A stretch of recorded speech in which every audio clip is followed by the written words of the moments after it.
Monsieur Thierry Salomon, bonjour. Bonjour. Alors, nous sommes aujourd'hui en Bretagne, au domaine de Tizé, près de Rennes, dans le cadre de la journée Un rayon de soleil. En qualité d'énergéticien, qu'est-ce qui vous inspire cette journée? On est en Bretagne, moi je viens du sud. Dans le sud, on m'a dit de faire une fête du soleil en Bretagne, qui est complètement fou.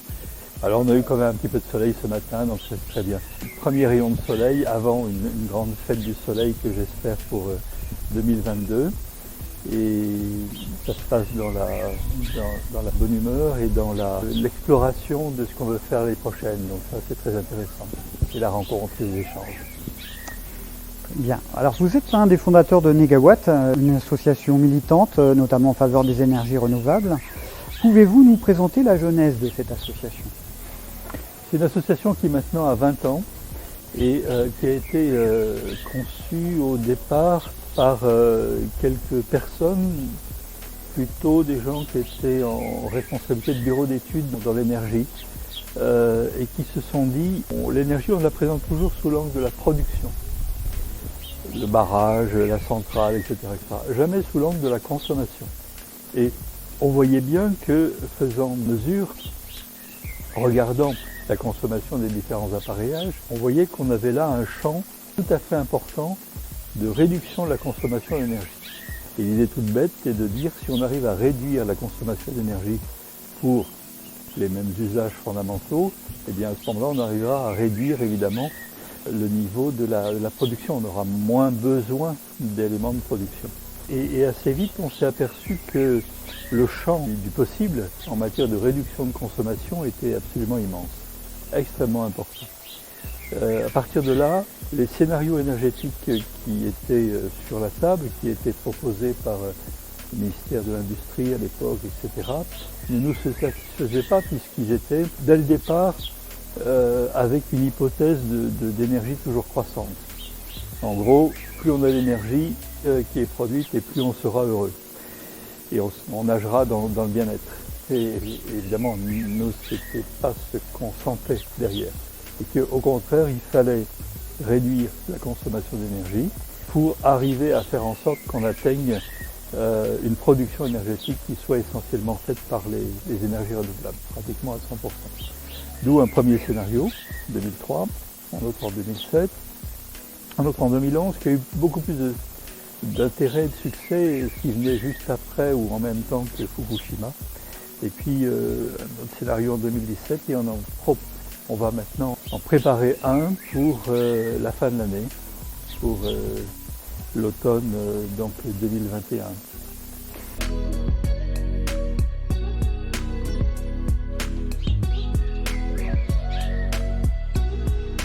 On a été assez actifs d'abord au Grenelle et ensuite après un débat.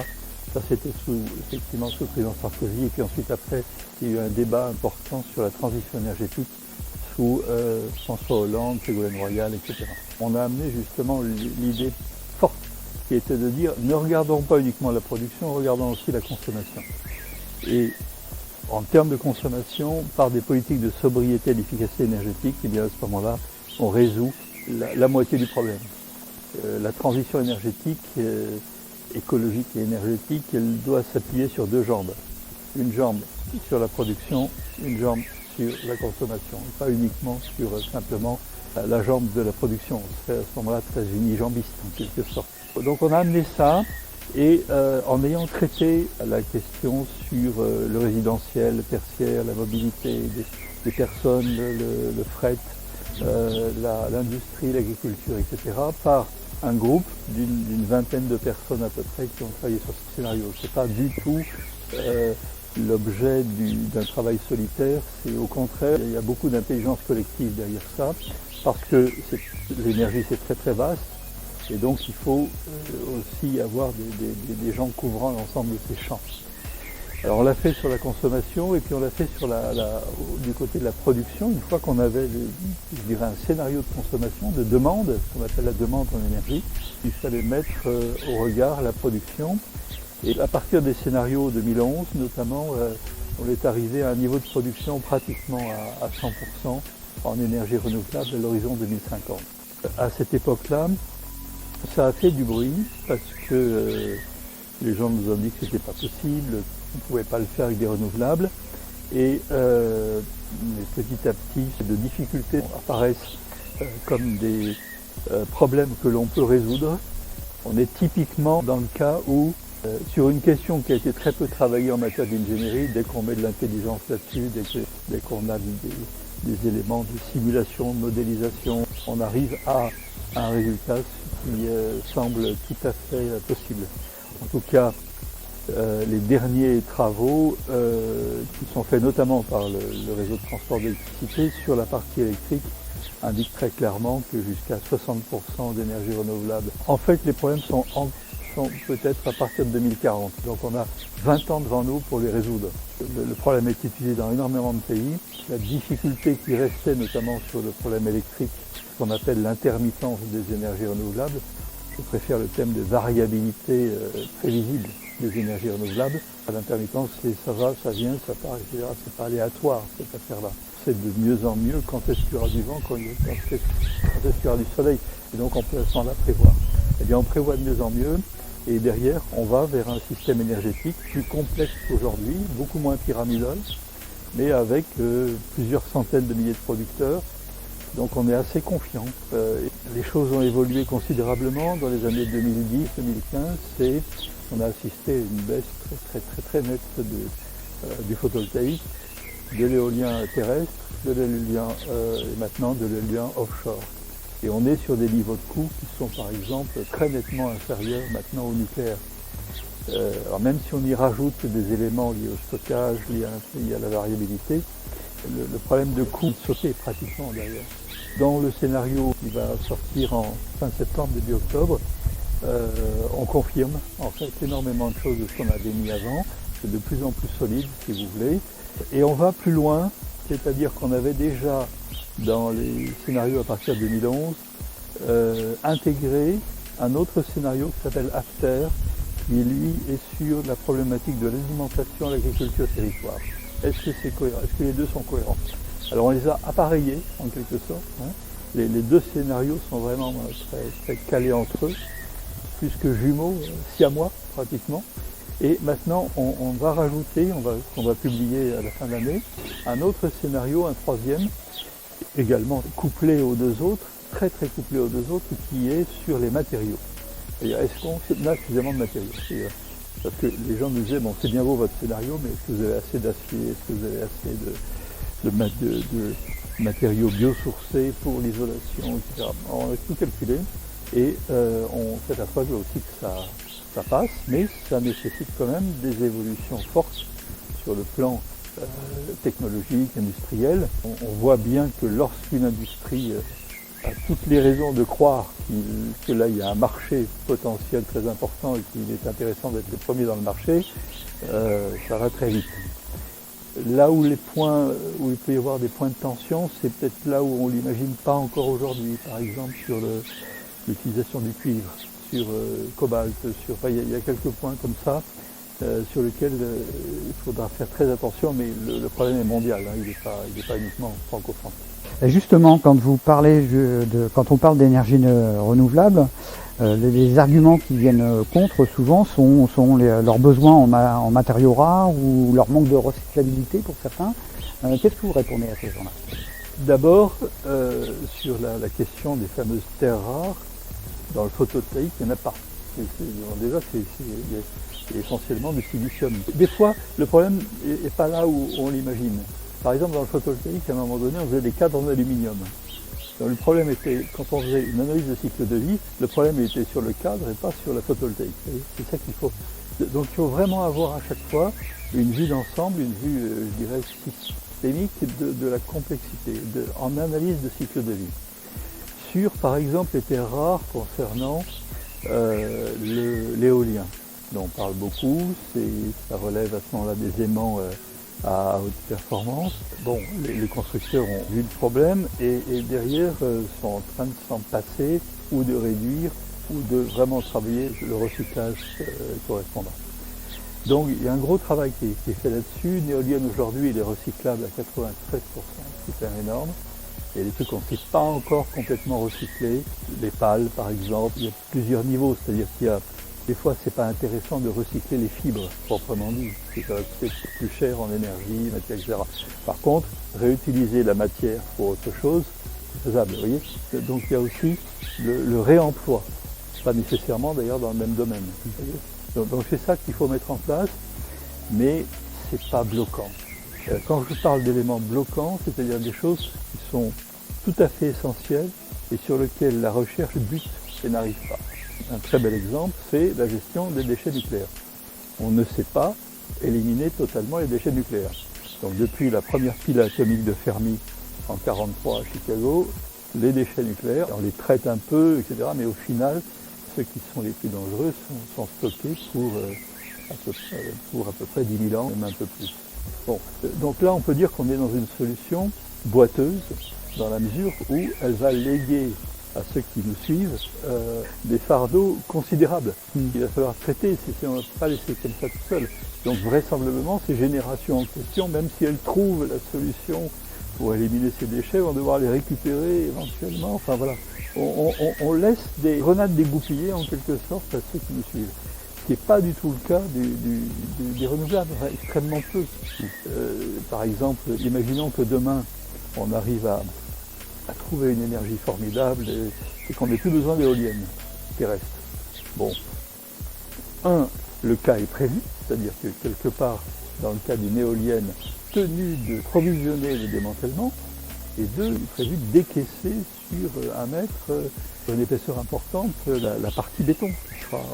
Voilà. Alors on va laisser du béton dans le sol, mais laisser du béton dans le sol, ça ne pose pas la question pour les bâtiments, pour les routes, etc. Alors on se pose la question pour l'éolienne en disant c'est terrible. Ah non, la plupart du temps, la terre est calcaire, on met du pierre dans le calcaire, quoi. Ça n'a rien de dramatique. Et c'est partout pareil. Et je trouve qu'actuellement, on essaye de créer du côté des renouvelables une espèce d'appréhension négative qui n'a pas lieu d'être. C'est pas là où sont véritablement les problèmes. Je pense que les problèmes, par exemple, au niveau de l'éolien, sont d'arriver à avoir une meilleure gouvernance des parcs éoliens entre les citoyens, l'opérateur et puis les collectivités locales. Vous voyez, si effectivement l'éolien est parachuté quelque part, ça ne marche pas. Il faut maintenant associer. C'est plus des problèmes de gouvernance, c'est plus des problèmes de tarification, d'équilibre de retour. Vous voyez, que ça ne profite pas à quelques-uns simplement, mais à la collectivité. Bref, de gestion de biens communs qui est important et sur lequel on n'est pas très bon. Alors vous avez parlé, Thierry, du nucléaire à l'instant. En disant que les déchets étaient un problème, mais en ce moment, on les entend beaucoup dire que, par le biais notamment de M. Jancovici, entre autres, on les entend beaucoup dire que le nucléaire est une énergie décarbonée. Mais qu'est-ce que vous répondez à ça, en dehors du problème des déchets? C'est une énergie qui est relativement décarbonée, ça c'est pas faux, dans la mesure où lorsqu'on fait l'ensemble du bilan, on a un bilan en matière de kilowattheure, enfin d'émissions de CO2 par kilowattheure, qui est au niveau des renouvelables. Voilà. Photovoltaïque plus que l'éolien peut-être. Ah non.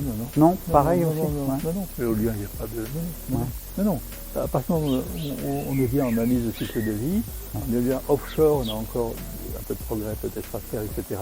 Ça dépend pourquoi, si c'est fondé pour lui. Mais non, l'éolien et le photovoltaïque ont maintenant des niveaux d'émissions de CO2 qui sont du même ordre. Alors, il faut le voir également en dynamique, c'est-à-dire que si vous produisez du photovoltaïque avec du photovoltaïque, naturellement, c'est pas la même chose que de produire du photovoltaïque avec du charbon. D'un côté, du nucléaire, c'est stable, on n'ira pas beaucoup plus bas, et de l'autre côté, du photovoltaïque, il y a encore de la marge. Mais le point important, c'est, à notre sens, de dire, ça n'est pas parce que de gaz à effet de serre que ça doit être paré de toutes les vertus. Or, on essaye de nous faire croire qu'à partir du moment, derrière, où il y a peu d'émissions d'effet de serre, il faudrait y aller à fond, sans regarder les autres problèmes, les autres risques, etc. on est quand même face à des risques industriels majeurs. Rien de comparable entre un accident d'éolien, très rare en plus, avec un accident nucléaire. Et ça n'est absolument pas comparable. Un accident nucléaire peut, même à 0 mort, geler un territoire. C'est passé sur Fukushima.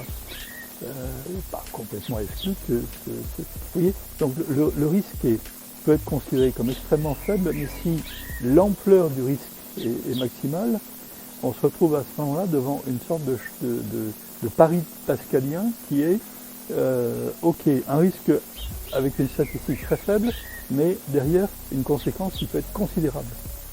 Quand je dis conséquences considérables, c'est des calculs même économiques ont été faits là-dessus, et on arrive à des situations qui peuvent être d'un gel territorial sur 10 ans, avec les conséquences derrière qu'il peut y avoir sur le tourisme, sur l'activité économique. Une centrale nucléaire qui a un problème sur la vallée du Rhône, qui est le grand axe nord-sud de l'Europe, il y a le problème, quoi. Les camions ils passent où en Ardèche. Donc on file avec le TGV très très très vite parce que derrière la zone est contaminée. Non, je crois qu'il y a une prise de risque qui nous paraît inutile dans la mesure où derrière il y a d'autres solutions. En plus, on a un nucléaire considérablement en coût, on le voit bien avec l'EPR, il n'y a aucune raison qu'il redégringole. Aucune, c'est clair. Donc on va être sur des niveaux de coûts qui sont supérieurs aux renouvelables. Un niveau de risque qui est plus important, et des solutions qui sont pas du tout pérennes, avec le problème des déchets dont j'ai parlé tout à l'heure. Et on a en face de nous un système énergétique nucléaire qui est complètement vieillissant, et sur lequel, même si on fait des changements très importants, l'évaluation est de l'ordre de plus d'1 milliard par réacteur, c'est pas rien, 1 milliard par réacteur, et bien derrière, on a quand même des pièces qui ne sont pas changées. Donc on est un peu dans la situation de la voiture qui... alors on change toutes les pièces, mais pas le moteur. Si, le moteur peut... Le carter du moteur peut fendre. En gros, c'est ça. Donc là, on va vers des incertitudes qui sont pas raisonnables. Comme vous l'avez expliqué, vous prenez avant toute chose la sobriété. Quelles sont pour vous les actions à mener pour atteindre cette sobriété? La sobriété, on la définit de plus en plus comme l'intelligence de l'usage. Alors, cette intelligence de l'usage, elle peut être à la fois sur le niveau individuel, mais pas que.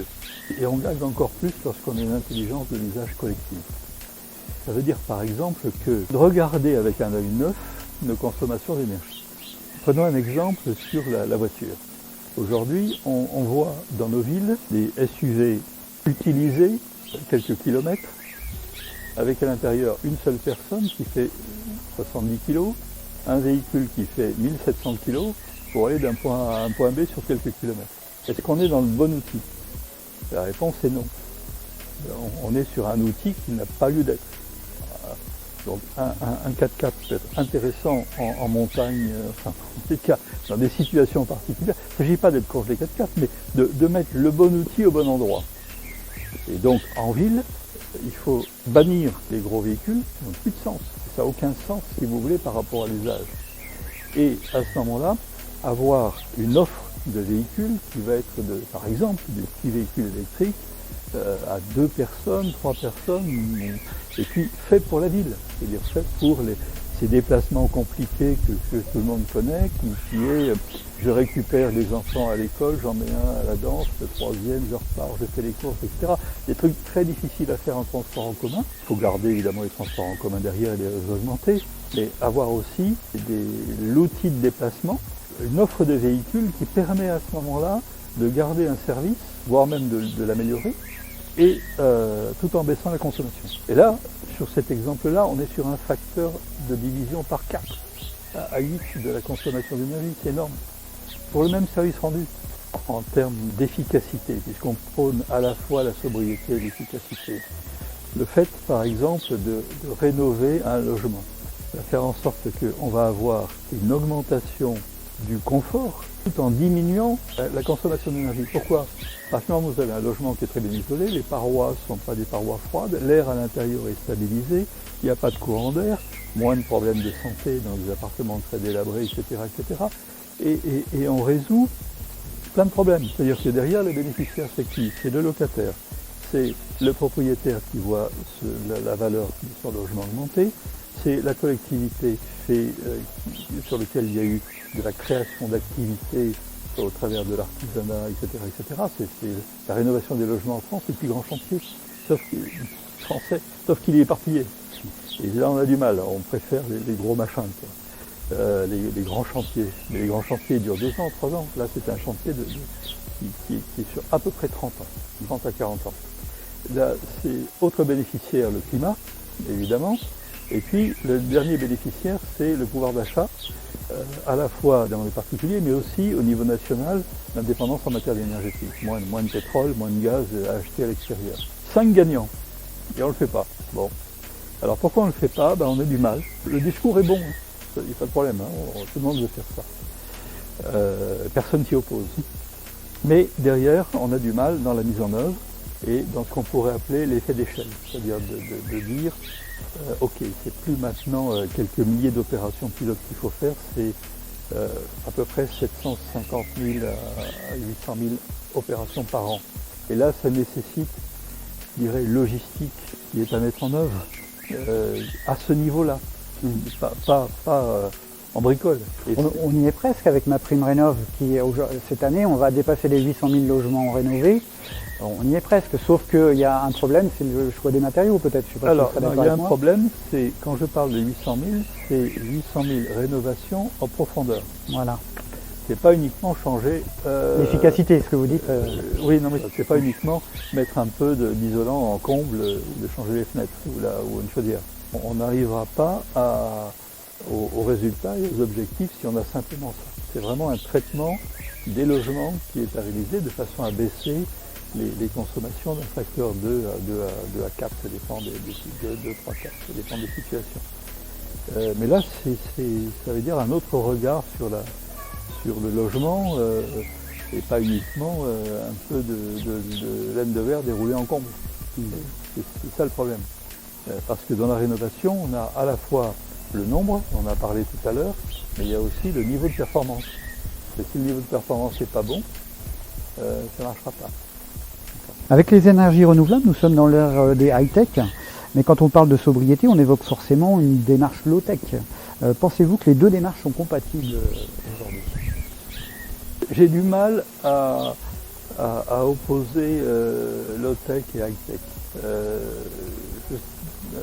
Qu'est-ce que ça veut dire? Est-ce que le photovoltaïque est high-tech ou low-tech? Il est high-tech dans la production, évidemment. Ça ne se fait pas dans un atelier. C'est des unités, c'est quasiment du laboratoire de précision pour faire ça. Mais l'usage après est low-tech. Autrement dit, c'est quand même fabuleux. C'est-à-dire vous avez une plaque effectivement un peu complexe à réaliser, pas trop cher, c'est ça qui est bien. Puis vous mettez cette plaque au soleil et finalement il y a les électrons qui sortent. C'est quand même une facilité extraordinaire. C'est quand même beaucoup plus facile que derrière avoir un système productif dans lequel on va avoir de l'extraction de minerais, une centrale, de la ligne haute tension, des déchets, etc. Prenez la plaque, hop, elle est au soleil, ça marche. J'ai beaucoup de mal avec cette distinction low-tech, high-tech. Il y aura des choses dont on peut considérer que c'est de l'ordre d'un programme industriel, mais si le programme industriel est intelligent et qu'après derrière les bénéfices en soient répartis, et qu'en plus ils servent au grand basculement industriel, par exemple de l'aviation vers l'éolien, je dirais des industries de la fin du XXe vers les industries du XXIe siècle, de la transition énergétique. Où est le problème? Moi, ça me va. Ça crée de l'emploi, ça crée de l'activité. Si on est bon sur les émissions, etc., tout ça va dans le bon sens. Et je ne vois pas en quoi on opposerait finalement une espèce d'image un peu romantique du low-tech. En fait, la démarche low-tech, elle est pas là. Elle est de dire, on est un industriel, qu'est-ce qu'on peut faire aujourd'hui pour réduire nos émissions de CO2 quand on fabrique un produit? Oui, mais il y a une espèce d'ambiguïté, parce que low-tech veut dire aussi basse énergie. Et derrière, on a des images sur lequel Caricatural, oui, souvent. on arrive à dire et à rejeter l'éolien dit industriel. Ça ne veut rien dire. On n'arrivera pas en termes éoliens avec des petites éoliennes individuelles. Ça n'a pas de sens. C'est même contre-productif. Ça ne veut pas dire qu'il ne faut pas mettre quelques petites éoliennes dans des endroits très particuliers, si vous voulez isoler, etc. Mais pas en ville, ça n'a pas de sens. Donc je crois qu'il faut là-dessus avoir un regard, et à Négawatt, on a à la fois un regard de sobriété par rapport à du non-gaspillage, mais en même temps, pas de refus systématique du développement, je dirais, de filières qui sont des filières industrielles. Aujourd'hui, l'État freine un petit peu des pieds pour le développement de l'autoconsommation collective notamment. Quelles sont d'après vous les barrières à lever pour accélérer le développement un peu plus de l'autoconsommation mais collective? On a quelques réserves sur l'autoconsommation elle-même. L'autoconsommation individuelle, attention, voilà. Poussée un peu à son paroxysme, en disant formidable, je suis autonome, en réalité fait en sorte qu'on va avoir des moments sur lesquels la production énergétique, parce qu'en effet, va être largement supérieure à la consommation. Donc du coup, si on n'est pas relié au réseau, derrière, il y a des pertes. En fait, le soleil tombe sur les panneaux et finalement ne produit pas. Nous, il nous semble beaucoup plus astucieux de conserver quand même du réseau, parce qu'à ce moment-là, le rôle de partage, rééquilibre de la production. Et donc, c'est des fois un peu étonnant d'avoir des discours d'autonomie qui font finalement que derrière la part de répartition et de rééquilibre territorial ou national soit finalement affaiblie. Donc voilà, ça fait partie aussi des choses sur lesquelles il faut être un peu prudent en termes et ne pas nécessairement se précipiter là-dessus. Je ne dirais pas la même chose sur l'autoconsommation collective, qui elle, à ce moment-là, fait en sorte qu'on va retrouver non pas la très grosse batterie du réseau, mais une sorte de mini-batterie finalement, avec partage entre les personnes, etc. Bon, c'est une voie qui est à regarder et on a maintenant des techniques, notamment au travers de la blockchain, qui sont intéressantes, qu'il faut observer. Voilà, c'est pas mal. Donc ça fait partie des filières et des possibilités d'innovation qu'il faut maintenir. Alors justement, pour finir cette interview, une question je rajoute, puisque vous parlez d'innovation.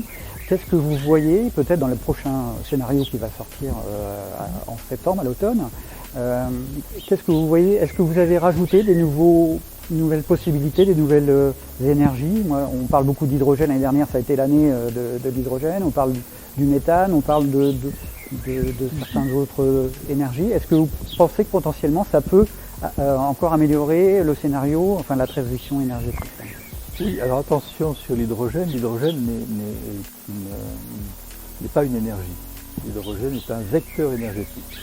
À hydrogène, si on utilise une pile à combustible, là je ne parle pas de l'alimentation directe d'un moteur, du moteur thermique. Si on utilise une pile à combustible, est une variante du véhicule électrique. Le véhicule électrique, soit il est à batterie, soit il est avec une pompe, une pile à combustible qui va fabriquer l'électricité, soit il est hybride, etc. J'attire l'attention, si on attire l'attention à Négawatt sur le fait qu'attention, l'hydrogène n'est pas une énergie au sens de l'uranium, au sens du charbon, du pétrole. Il n'y a pas de mine d'hydrogène, c'est pas la même chose. C'est ce qu'on appelle un vecteur énergétique. Et ça peut avoir son utilité comme vecteur énergétique. Autrement dit, il y a d'abord une production, qui va être une production électrique, qui peut être renouvelable. À ce moment-là, par électrolyse, par exemple, on va faire de l'hydrogène, qui va être utilisé effectivement pour la mobilité, par exemple, comme vecteur énergétique.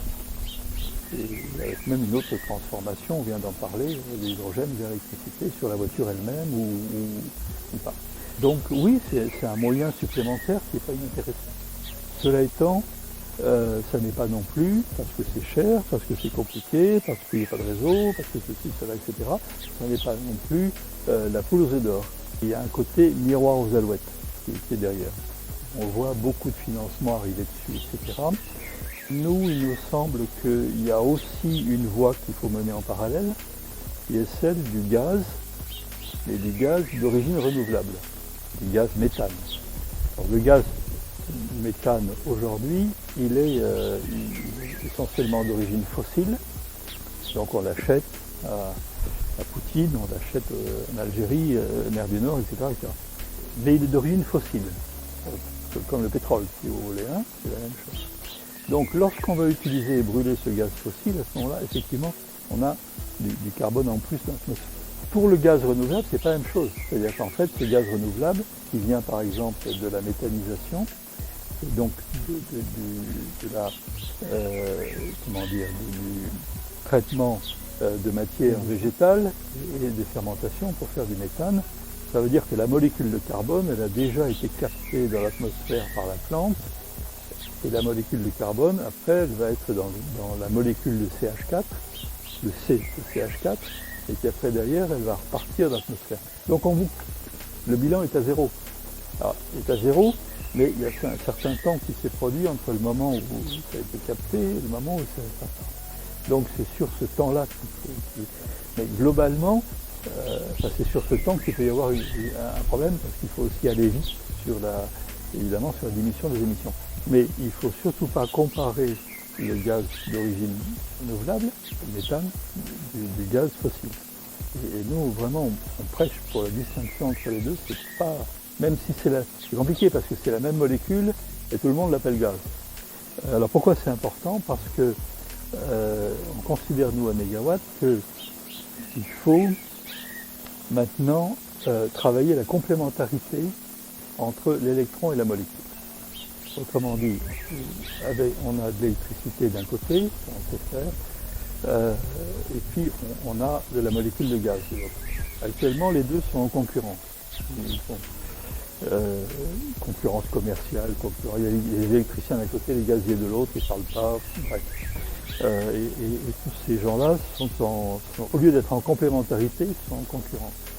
Jouer la complémentarité, ça veut dire faire en sorte qu'à un moment donné, lorsqu'il y a, par exemple, pas de production venant des renouvelables, ou moins de vent, moins de demande forte, et voilà, moins de photovoltaïque, etc. en hiver, on a, avec le gaz, la possibilité de refaire de l'électricité. Avec des centrales gaz qui peut combiner, par exemple, à haut rendement. Et on a les tuyaux. Donc on a actuellement, sur le gaz, on a le gaz renouvelable, on a le gisement, un des meilleurs gisements d'Europe, la possibilité, beaucoup d'études là-dessus, de mieux valoriser les déchets, les rémanents forestiers, etc. On a les tuyaux, on a les grandes réserves qui existent, si vous voulez, qui sont déjà en place. Donc tout est en place, avec un réseau qui alimente 75% des Français. Pourquoi ne pas le valoriser? Là aussi, ce serait de juste politique de dire on valorise ça et on trouve à ce moment-là une très forte complémentarité.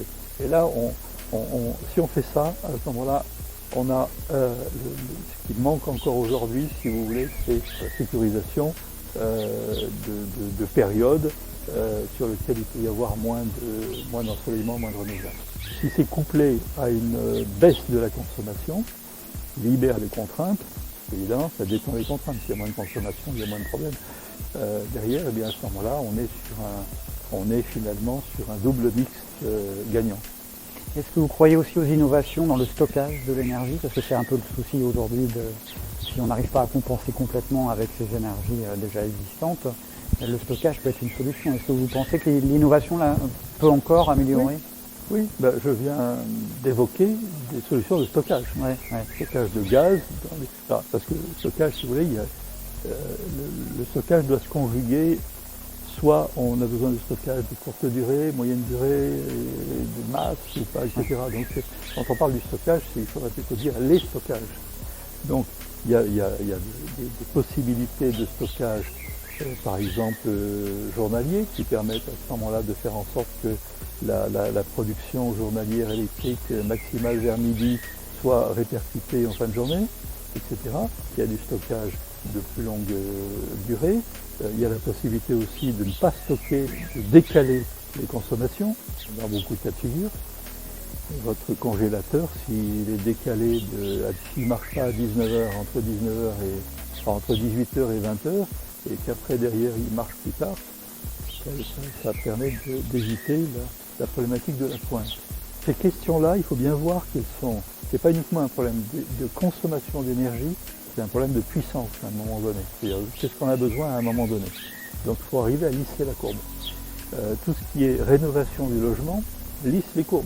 Si vous avez besoin de 3 fois moins d'énergie pour chauffer le même volume, vous diminuez la puissance nécessaire. Donc tout ça fait en sorte qu'on a une palette de solutions et qui va, comme je l'ai expliqué tout à l'heure sur le gaz, qui va aussi jusqu'à du stockage intersaisonnier de masse. Donc la palette existe et allons-y. Merci beaucoup, Monsieur Salomon.